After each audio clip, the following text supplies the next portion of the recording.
Madalas nag-aalala ang mga tao na ang mga kastanyas kapag itinanim ay radioactive at maaaring magdulot ng polusyon sa kapaligiran o pinsala sa ibadulot ng radiation. Tingnan natin ang dosis na ito. Ito ay personal na radiation meter. Makikita natin na ito ang background radiation state. Ibig sabihin ang estado sa normal at walang radiation na kapaligiran. Pumapasok tayo sa katawan ng pasyente para makita kung kailan ito nagsisimulang lumitaw.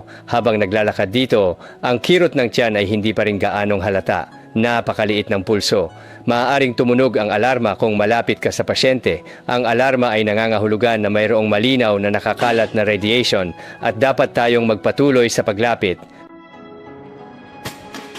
Matapos maglagay ng 0.7 ions malapit sa pasyente, makikita natin na kapag nakalapit tayo ng ganito, ang sugat ay nasa humigit kumulang distance missing. Na-trigger ang alarma kapag ang radiation ay 60 sentimetro ang layo. Nangangahulugan ito na ang radiation ay hindi partikular na mapanganib, ngunit sa halip ay maaaring matukoy ang isang mas mataas na antas ng kalat-kalat na radiation kaysa sa background radiation.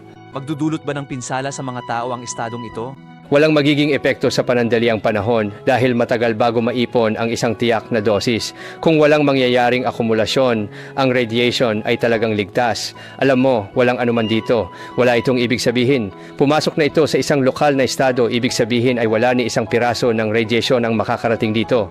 Kaya ang kasalukuyang antas ng radiation ay napakababa. Bukod pa rito, ang enerhiya ng radiation na ito ay napakababa. Ito ay may napakahinang kakayahang tumagos at napakakaunting biolohikal na epekto, kaya ito ay lubos na ligtas.